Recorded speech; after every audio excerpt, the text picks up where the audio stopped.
Oh wow, what a beautifully coordinated story. A meeting happens. A father suddenly has information. Numbers are being exchanged through generals, only for that same father to come to court later and say, I know nothing. Incredible, absolutely flawless storytelling. Except for one small problem. It's falling apart in real time. Watch the calm moment where Advocate Numalo teared apart Janinda's fairy tale. In the meeting that you had with Constable Zongo, to the effect that his father had information about this case regarding accused number 2, was it only accused number 2 or any of the accused person? It was in relation to accused 1 and 2, my lord. Umhlangano ke lowo ongangenawo ke kanye naye mayelana nokuthi kwavela igama likabani kanye naye Constable Zongo kwabu mayelana nomsola wokuqala kanye nowesibili.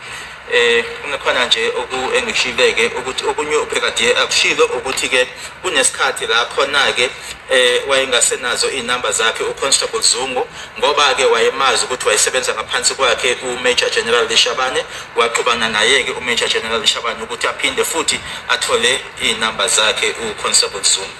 Yeah, we'll just proceed in this issue shortly. So Constable Zongo, Brigadier, tells you that his father, Absalom Zongo, has the information about the involvement of accused number 1 and 2 in this matter. Yes, my lord, that is the essence of what he said, and that is contained in the statement of Absalom Zongo, my lord. Yeah, but Constable Zongo, ukutubaba wake ke unolwazi noma information anayo mayelana ke nokubandakanyeka kwakhe umsolo wokuqala nowesibili kukhona futhi lokho kwistatement sakhe uZongo. So a further meeting where Absalom Zongo, the father of Constable Zongo, was going to be present was arranged on the 17th of November 2019. No, that's not how I said it, my lord. The meeting took place on the 13th of November 2019. Then on that date, an arrangement then was made where on the 17th of November 2019, the father then came through and he disposed an affidavit in terms of his knowledge, my lord. Engikushilo ukuthi ke kwakunomhlangano wange 13th November 2019 kulowo mhlangano ila khona ke kwathathwa isinqumo ke ukuthi ke nge 17th November 2019 ubaba ka Constable Zongo uzozake ngempela wafika ke nge 17 ila anikeza ke ngestatement mayelana lokho akwazi noma ayekwazi. In the meeting that you had on the 17th of November 2019, where you met Absalom Zongo, where was Constable Zongo? He brought him, my lord, but when I interviewed the father, he left. He went out. He was not part of the interaction, even the taking down of the statement. uConstable Zongo yena ke owaletha ubaba wakhe kodwa ke uma senqala ukukhuluma naye ke baba wakhe sekuthatha istatement baba wakhe ke wayengekho yena lapho ngoba wamletha wase ephuma ke yena. Is it correct, Brigadier, that on the 31st of May 2023,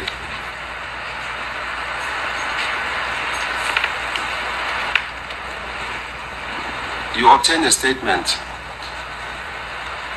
from Constable Zongo? I may not know the date, my lord, exactly, but yes, there was a statement commissioned by me from Constable Zongo last year, my lord, 2023. Usengenzeka ukuthi ilanga noma ke idate ngingayazi kodwa yebo ke unyaka ondlule ngayo 2023 kune statement ke ngasithatha kuyena uConstable Zongo. Why did you obtain the statement?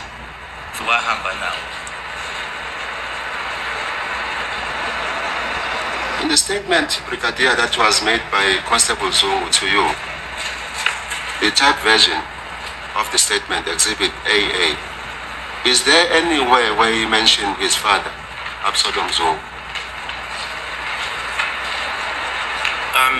In what context, my lord? The person who had the source of the information regarding accused number 1 and 2. No. Well, firstly, my lord, one will have to go through that statement because I can't remember if at some stage he mentioned his father or not. But the purpose of the interview, it wasn't about his father. His father's part was done and that's it. We left that part, my lord. It was insofar as his name coming up in the interviews or the statements that I obtained from the likes of Makosonke Zongo, the likes of Kwabenu Zongo, where I then said, but your name keeps on coming up. And I've testified about this, my lord, that eventually when he said to me, yes, I was there, And when I wanted to establish but why, then he said he was scared, to come forth. And then he indicated what he recalled. And what he recalled and what he said to me, my lord. And then he indicated what he recalled. And what he recalled and what he said to me, my lord, it's self-explanatory in the statement that he gave me. It's in that statement what he discussed with me, my lord. Ingaba-ke kwi-statement lesi-ke khona la khona-ke akhuluma ngobaba wakhe-ke kuzofanele ngibuye ngiyobheka-ke lapho kodwa-ke uma sengithatha istatement kuyena-ke uZungu sasesindlulile-ke manje kudaba lukababa wakhe manje kwakungokuthi ngisho kuyena-ke ukuthi njalo nje uma-ke ngikhulumisana nabofakazi sikhuluma ngabo uMakhosonke uSifiso uGwabeni uZungu uSimpiwe ukuthi race occurred at Basuthini Hostel.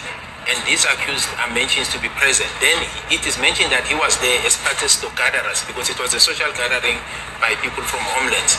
So I followed that up to say, but yes, you may have brought the information about your father, but your name is coming up on this social gathering that you were present. And that resulted in the reasons that he gave me why he didn't tell us because he was scared, and then subsequently the disposal of this affidavit, my lord.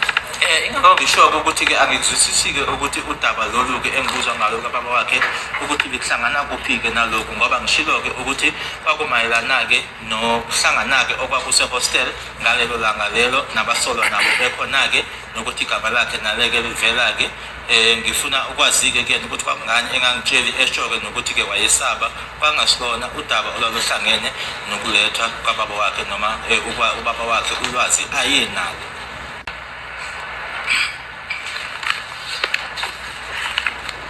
I can add, my lord, because I can also add that because if you look at the statement of Mr. Absalom Zungu, he does indicate.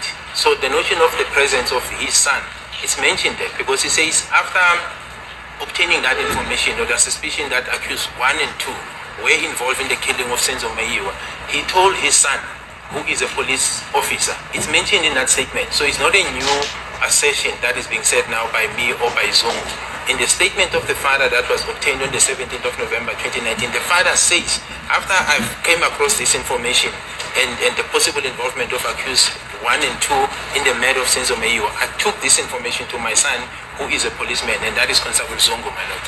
Futhi-ke lokhu akusona-ke into entsha-ke nokuthi-ke mhlawumbe isikhulunywa yimina-ke manje kodwa-ke kwistatement sakhe ubaba u-Absalom Zungu uyasho-ke ukuthi emuva kokuthi sengizwileke noma sengikutholileke lokhu ngibandakanyeka kwakhe umsolo wokuqala kanye nokwesibili ngakuthatha-ke lokhu ngakuyisa kuyena-ke oyindodana yami uyena uConstable Zungu oyiphoyisa ikhona kwistatement sakhe u-Absalom Zungu.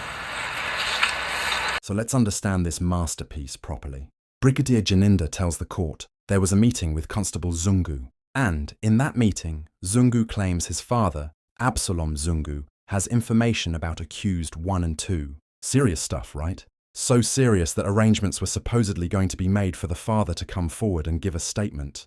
But wait, fast forward to 2025, the same father took the stand, and suddenly, he knows nothing. He has no information, no link to accused 1 and 2. Now pause right there. So what exactly was that meeting about then? Because this is where things start getting uncomfortable. You mean to tell us, a brigadier entertains this information, a general gets involved just to pass a phone number.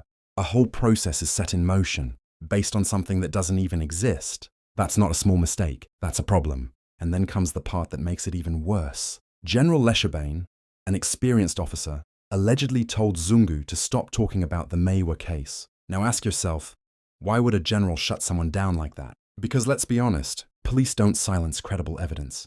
They silence noise. They silence hearsay. They silence things that can embarrass the case later in court. And guess what we're seeing now? Exactly that embarrassment, unfolding live. And this is where Advocate Numalo comes in. Calm, precise, surgical. He doesn't need to shout. He doesn't need theatrics. He simply lines up the facts and lets the contradictions speak for themselves. And once you see it, you can't unsee it. Because now the question is no longer about one meeting. It's about a pattern of claims that don't hold, witnesses that contradict each other, information that disappears under oath. And the most dangerous part?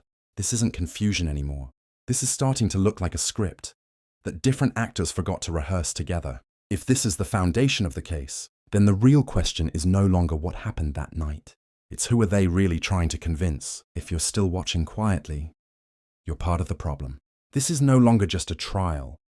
This is a test of common sense. So don't sit on the fence. Drop your verdict in the comments. Is this truth or a collapsing script? Like this video if you can see through the contradictions. Subscribe now, because we don't sugarcoat anything here. Share this video. Let more people see what's really happening. Because silence protects confusion. But awareness? That's where the whole thing starts falling apart. Thanks for watching, and I'll catch you on the next expose. I'm Skybridge. Goodbye.